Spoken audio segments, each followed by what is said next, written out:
गुरु ब्रह्म महिमा अलेख शरण। नमस्कार दर्शक वृंद, आपण मानंकु आजिर राशिफल कार्यक्रम मु एस कुमार स्वागत जनाऊँगी। प्रतिदिन निजर राशिफल जानिबा पाई गुरुकृपा यूट्यूब चैनल को सब्सक्राइब करंतु और पाखरे थिबा बेल आइकन को प्रेस करी ऑल नोटिफिकेशन ऑन करी दियंतु, जहा फଳରେ आमे जेतेबेले वीडियो अपलोड करिवो प्रथमे आपण वीडियो देखि पारिबे। आमर यही वीडियो रे आपण संपूर्ण पंचांग सहित मेष ठारू मीन पर्यंत 12 गोटी राशिर राशिफल विषय रे जानि पारिबे। वीडियो को दयाकरी शेष पर्यंत देखंतु। वीडियोटी भल लागिथिले वीडियो को लाइक करंतु एवं आपणक प्रियजन पाखु शेयर करी जणांतु। एबे आसंतु जानिबा आज दिनर संपूर्ण पंचांग विषय। आज 2024 मसीहा सेप्टेम्बर मास 2 तारिख सोमवार, दिल्ली स्वराब्द सन 1431 साल, स्वाधीन भारताब्द 78 वर्ष, महिमाद 197 वर्ष। उत्कल गजपति श्री श्री गजपति दिव्यसिंह देव महाराजांकर 67 अंक। सौरस्व भाद्रव मास 17 दिन, चांद्रमते भाद्र अमावास्या तिथि अहोरात्र। आजिर सूर्योदय विरजा क्षेत्र को 5 घंटा 33 मिनिट, सिंह लग्न 2 दंड 48 लिता गते उदय। आजिर सूर्यास्त विरजा क्षेत्र को 5 घंटा 56 मिनिट, कुंभ लग्न 2 दंड 6 लिता गते अस्त। आज सिंहचंद्र 60 दंड, मघा नक्षत्र रात्रि 12 घंटा 47 मिनिट पर्यंत। आज जन्मित शिशुर सिंह राशि, क्षत्रिय वर्ण, दानवगण, रात्रि 12 घंटा 47 मिनिट गते नरगण। आज मृत व्यक्तिर पुष्कर दोष नाही। निषिद्ध खाद्य आज आमिष भोजन निषेध अटे। आजिर अमृत योग प्रातरु दिवा 7 घंटा 10 मिनिट मध्ये, दिवा 10 घंटा 21 मिनिट गते 12 घंटा 45 मिनिट मध्ये, संध्या 6 घंटा 43 मिनिट गते रात्रि 9 घंटा 7 मिनिट मध्ये एवं रात्रि 11 घंटा 31 मिनिट गते 1 घंटा 56 मिनिट मध्ये। आजिर महेंद्र योग अपराह्न 3 घंटा 10 मिनिट गते 4 घंटा 45 मिनिट मध्ये। आजिर काल बेला दिवा 7 घंटा 3 मिनिट गते 8 घंटा 37 मिनिट मध्ये। आजिर बार बेला दिवा 2 घंटा 58 मिनिट गते अपराह्न 4 घंटा 32 मिनिट मध्ये। आजिर काल रात्रि रात्रि 10 घंटा 7 मिनिट गते 11 घंटा 41 मिनिट मध्ये। आजिर राहु काल सकाळ 7 घंटा 30 मिनिट ठारू 9 घंटा मध्यरे। आज कर्कट राशि और मकर राशिर घात चंद्र, मेष राशिर घात नक्षत्र, घात तिथि नाही, मिथुन राशिर घात बार। प्रिय बंधुगण, एबे आसंतु जानिबा मेष ठारू मीन पर्यंत 12 गोटी राशिर राशिफल विषय रे। राशि चक्रर प्रथम राशि मेष राशि। आज मेष राशि जन्मित व्यक्ति मानक सकाशे पंचम चंद्र और पंचम रवि उभय आंशिक बाधा पाउथिबारु शुभ फल मिलिब। आपणक ज्ञान बहुगुण रे बढ़ी जीव। मस्तिष्क ठंडा रहिबा कारणरु प्रत्येक कार्य करिबा पूर्वरु भल भावरे चिंता करिबे। विद्यार्थी माने जहा पाठ पढ़िबे ताहा सबुदिन सकाशे मन मध्यरे छापी होई रही जीव। एही समय रे प्रबल क्षुधा जात हेब। भल भल जिनिस तथा गरिष्ठ खाद्य खाई पेट रोगर मूल दुआ पड़िब। एबे आसंतु जानिबा राशि चक्रर द्वितीय राशि वृष राशि विषय रे। आज वृष राशि जन्मित व्यक्ति मानक सकाशे चतुर्थ स्थान रे चंद्र गोचर करुछंती अशुभ फल मिलिब। आपण अर्थ सकाशे विकल होई चतुर्दिग भ्रमण करिबे, किंतु कौनसी सुफल मिलिब नाही। कथारे अछि ଯେଣେ ଇଚ୍ଛା ତେଣେ ଯା କର୍ମ ଘେନି ବୁଲୁଥା। ଆପଣ ଯାହା ବି କରନ୍ତୁ ଖାଲି ଅର୍ଥହାନି ହେବା ଛଡ଼ା ଲାଭର ପ୍ରଶ୍ନ ଉଠୁନାହିଁ, ଯାହାଦ୍ୱାରା ମାନସିକ ଚାପରେ ଆପଣ ବିଚଳିତ ହୋଇଯିବେ। ଆପଣଙ୍କ ମନ ମଧ୍ୟରେ ଗୋଟାଏ ଅଜଣା ଆତଙ୍କ ଖେଳିଯିବ। ଏବେ ଆସନ୍ତୁ ଜାଣିବା ରାଶିଚକ୍ରର ତୃତୀୟ ରାଶି ମିଥୁନ ରାଶି ବିଷୟରେ। ଆଜି ମିଥୁନ ରାଶି ଜନ୍ମିତ ବ୍ୟକ୍ତିମାନଙ୍କ ସକାଶେ ତୃତୀୟ ଚନ୍ଦ୍ର ଅନ୍ୟ ଗ୍ରହ ଦ୍ୱାରା ବାଧା ପାଉଥିବାରୁ ଶୁଭ ଫଳ ପ୍ରଦାନ କରିବେ ନାହିଁ।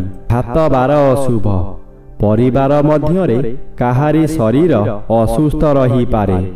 ଆପଣ ଯେକୌଣସି କାର୍ଯ୍ୟମାନ କରିବେ ତହିଁରେ ବାଧା ପହଞ୍ଚିବ। ସ୍ୱାମୀ ସ୍ତ୍ରୀ ହେଉ କିମ୍ବା ନିଜ ସହକର୍ମୀମାନଙ୍କ ସହ ହେଉ କିଛି ଅପ୍ରୀତିକର ପରିସ୍ଥିତି ଉପୁଜିବ। ମନୋବଳ କମିଯିବା କାରଣରୁ ସ୍ୱାସ୍ଥ୍ୟରେ ଅବନତି ଦେଖାଦେବ।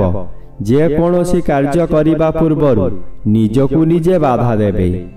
ଏବେ ଆସନ୍ତୁ ଜାଣିବା ରାଶିଚକ୍ରର ଚତୁର୍ଥ ରାଶି କର୍କଟ ରାଶି ବିଷୟରେ। ଆଜି କର୍କଟ ରାଶି ଜନ୍ମିତ ବ୍ୟକ୍ତିମାନଙ୍କ ସକାଶେ ଦ୍ୱିତୀୟର ବି ବାଧାପ୍ରାପ୍ତ ଅଛନ୍ତି। ଅଶୁଭ ଫଳ ମିଳିବ। ଘାତଚନ୍ଦ୍ର ଅତି ଅଶୁଭ ଫଳ ମିଳିବ। ଯାନବାହନ ଦୁର୍ଘଟଣାକୁ ଏଡ଼ାଇ ଦେଇ ହେବ ନାହିଁ। ରାସ୍ତାରେ ଯିବା ସମୟରେ ସତର୍କତା ଅବଲମ୍ବନ କରନ୍ତୁ।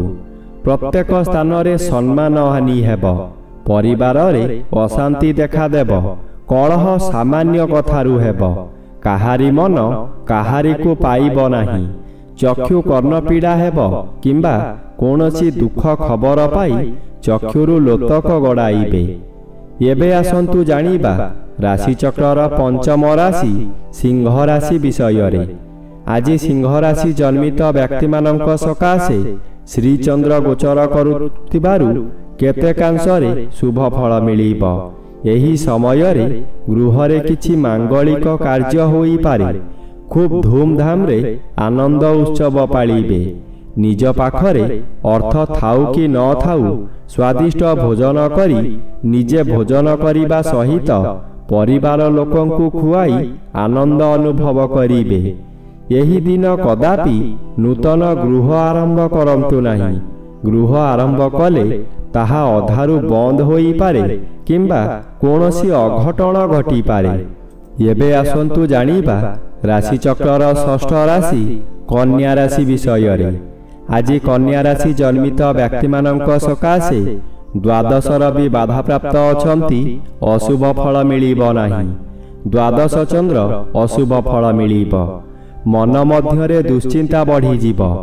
ଆପଣ ଯାହା ବି କରନ୍ତୁ ଖାଲି ଖର୍ଚ୍ଚ ବ୍ୟତୀତ ଲାଭର ପ୍ରଶ୍ନ ଉଠୁନାହିଁ। ଏହି ଦ୍ୱାଦଶ ଚନ୍ଦ୍ରରେ ଅତିରିକ୍ତ ବ୍ୟୟଭାର ବଢ଼ିଯିବ।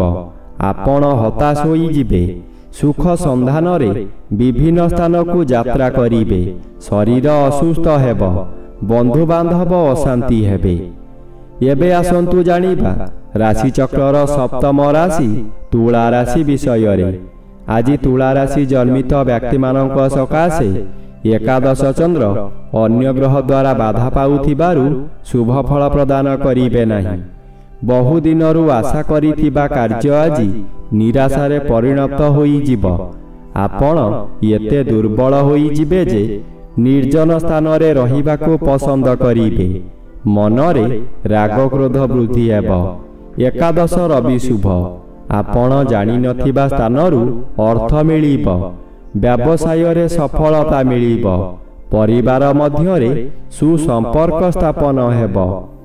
ଏବେ ଆସନ୍ତୁ ଜାଣିବା ରାଶିଚକ୍ରର ଅଷ୍ଟମ ରାଶି ବିଛା ରାଶି ବିଷୟରେ। ଆଜି ବିଛା ରାଶି ଜନ୍ମିତ ବ୍ୟକ୍ତିମାନଙ୍କ ସକାଶେ ଦଶମର ବି ଶୁଭ ଫଳ ପ୍ରଦାନ କରୁଥିବା ସ୍ଥଳେ ଦଶମ ଚନ୍ଦ୍ର ଅନ୍ୟ ଗ୍ରହ ଦ୍ୱାରା ବାଧା ପାଉଥିବାରୁ ଅଶୁଭ ଫଳ ମିଳିବ। କର୍ମକ୍ଷେତ୍ରରେ ଅସଫଳ ହୋଇ ଅପମାନିତ ହୋଇପାରନ୍ତି। ଉପରିସ୍ଥ ଅଫିସରଙ୍କ ନିକଟରେ କାମ କରି ନ ପାରିବାରୁ କୌଣସି କାମ ହାତଛଡ଼ା ହୋଇଯାଇପାରେ। ସହକର୍ମୀମାନେ ପରିହାସ କରିବେ। ଆପଣ ଦୁଃଖରେ ଭାଙ୍ଗି ପଡ଼ିବେ। ଆପଣ ଯାହା ଚାହିଁବେ ତାହା କରିପାରିବେ ନାହିଁ। ଏବେ ଆସନ୍ତୁ ଜାଣିବା ରାଶିଚକ୍ରର ନବମ ରାଶି ଧନୁ ରାଶି ବିଷୟରେ। ଆଜି ଧନୁ ରାଶି ଜନ୍ମିତ ବ୍ୟକ୍ତିମାନଙ୍କ ସକାଶେ ନବମର ବି ଆଂଶିକ ବାଧାପ୍ରାପ୍ତ ଅଛନ୍ତି। ଶୁଭ ଫଳ କମ୍ ମିଳିବ। ନବମ ଚନ୍ଦ୍ର ଶୁକ୍ଳପକ୍ଷ ହେତୁ ଶୁଭ ଫଳ ମିଳିବ। ଆପଣ ଯେଉଁ କାର୍ଯ୍ୟ କରିବାକୁ ଚାହିଁବେ ତହିଁରେ ସଫଳତା ମିଳିବ। ବିଶେଷ କରି ଏହି ସମୟରେ ଜନମଙ୍ଗଳ କାର୍ଯ୍ୟକ୍ରମରେ ଯୋଗ ଦେଇପାରନ୍ତି। ଜନହିତକର କାର୍ଯ୍ୟ କରି ଉଚ୍ଚ ପ୍ରଶଂସା ପାଇବେ। ଚତୁର୍ଦିଗରୁ ସମ୍ମାନ ମିଳିବ। ଖୁସିରେ ଦିନ କାଟିବେ। ଏହି ସମୟରେ ଭାଗ୍ୟରେ ପରିବର୍ତ୍ତନ ହୋଇଯିବ। ଏବେ ଆସନ୍ତୁ ଜାଣିବା ରାଶିଚକ୍ରର ଦଶମ ରାଶି ମକର ରାଶି ବିଷୟରେ। ଆଜି ମକର ରାଶି ଜନ୍ମିତ ବ୍ୟକ୍ତିମାନଙ୍କ ସକାଶେ ଅଷ୍ଟମର ବି ବାଧାପ୍ରାପ୍ତ ଅଛନ୍ତି। ଅଶୁଭ ଫଳ କମ୍ ମିଳିବ। କିନ୍ତୁ ଆଜି ଘାତଚନ୍ଦ୍ର ଭୋଗ ହେଉଥିବାରୁ ଅତି ଅଶୁଭ ଫଳ ମିଳିବ। ଏହି ସମୟରେ ଆପଣ ଯେଉଁ ସ୍ଥାନକୁ ଯିବେ ସେଠାରେ କଳହ ହେବ। ବିଭିନ୍ନ ପ୍ରକାର କ୍ଷତି ହୋଇ ଆପଣଙ୍କ ମଥା ବିଚଳିତ ହୋଇଯିବ। ହଠାତ୍ ସବୁ ଘଟିଯିବ। ଆପଣ କି କର୍ତ୍ତବ୍ୟମୂଢ଼ ହୋଇଯିବେ। ସାରା ରାତି ଆପଣ ଅନିଦ୍ରା ରହି ଖାଲି ଉପରକୁ ଅନାଇବା ସାର ହେବ। ରାସ୍ତାରେ ଯିବା ସମୟରେ ଆପଣ ଅନ୍ୟମନସ୍କ ହୋଇପାରନ୍ତି। ସାବଧାନ ନ ରହିଲେ ଯାନବାହନ ଦୁର୍ଘଟଣାକୁ ଏଡ଼ାଇ ଦେଇ ହେବ ନାହିଁ। ଏବେ ଆସନ୍ତୁ ଜାଣିବା ରାଶିଚକ୍ରର ଏକାଦଶ ରାଶି କୁମ୍ଭ ରାଶି ବିଷୟରେ। ଆଜି କୁମ୍ଭ ରାଶି ଜନ୍ମିତ ବ୍ୟକ୍ତିମାନଙ୍କ ସକାଶେ ସପ୍ତମର ବି ବାଧାପ୍ରାପ୍ତ ଓ ସପ୍ତମ ଚନ୍ଦ୍ର ଆଂଶିକ ବାଧା ପାଉଥିବାରୁ ଶୁଭ ଫଳ ମିଳିବ। ଏହି ସମୟରେ ଚାକିରି ନ ପାଉଥିବା ବ୍ୟକ୍ତି ଚାକିରି ପାଇପାରନ୍ତି। ଚାକିରି କରୁଥିବା ବ୍ୟକ୍ତିମାନଙ୍କର ପଦୋନ୍ନତି ହୋଇପାରେ। ବ୍ୟବସାୟ କରୁଥିବା ବ୍ୟକ୍ତି ଅଧିକ ବ୍ୟବସାୟକୁ ବୃଦ୍ଧି କରିପାରନ୍ତି। ଉତ୍ତମ ରୂପେ ବ୍ୟବସାୟ ଚାଲିବ। ଆଶାଠାରୁ ଅଧିକ ଲାଭ କରିବେ। ପରିବାରକୁ ନୂତନ ବନ୍ଧୁ ଆସିପାରନ୍ତି। ସ୍ୱାମୀ ସ୍ତ୍ରୀ ଉତ୍ତମ ସମ୍ପର୍କ ରହିବ। ସୁଖ ନିଦ୍ରା ହେବ। ଏବେ ଆସନ୍ତୁ ଜାଣିବା ରାଶିଚକ୍ରର ଦ୍ୱାଦଶ ବା ଶେଷ ରାଶି ମୀନ ରାଶି ବିଷୟରେ। ଆଜି ମୀନ ରାଶି ଜନ୍ମିତ ବ୍ୟକ୍ତିମାନଙ୍କ ସକାଶେ ଷଷ୍ଠର ବି ଶୁଭ ଫଳ ମିଳିବ। ଆପଣଙ୍କୁ ଯେଉଁମାନେ ଘୃଣା ଚକ୍ଷୁରୁ ଦେଖୁଥିଲେ ସେମାନେ ଆପଣଙ୍କର ଗୁଣଗାନ କରିବେ। କାନ୍ଧକୁ କାନ୍ଧ ମିଳାଇ ସାହାଯ୍ୟ କରିବେ। ଏହି ସମୟରେ ନୂତନ କର୍ମ ମଧ୍ୟ ମିଳିବ। ଷଷ୍ଠ ଚନ୍ଦ୍ର ଅନ୍ୟ ଗ୍ରହ ଦ୍ୱାରା ବାଧା ପାଉଥିବାରୁ ପାରିବାରିକ କଳହ ହେବ। କର୍ମରେ ବିଫଳତା ଆପଣଙ୍କ ଜ୍ଞାତି ଶତ୍ରୁମାନଙ୍କ ଦ୍ୱାରା ହେବ। ପ୍ରତ୍ୟେକ ସ୍ଥାନରେ ଅପମାନିତ ହେବେ। ବ୍ୟବସାୟରେ ଆପଣଙ୍କର ବହୁ ହାନି ଘଟିବ। ବିଦ୍ୟାର୍ଥୀମାନଙ୍କର ଜ୍ଞାନ ଲୋପ ହେବ।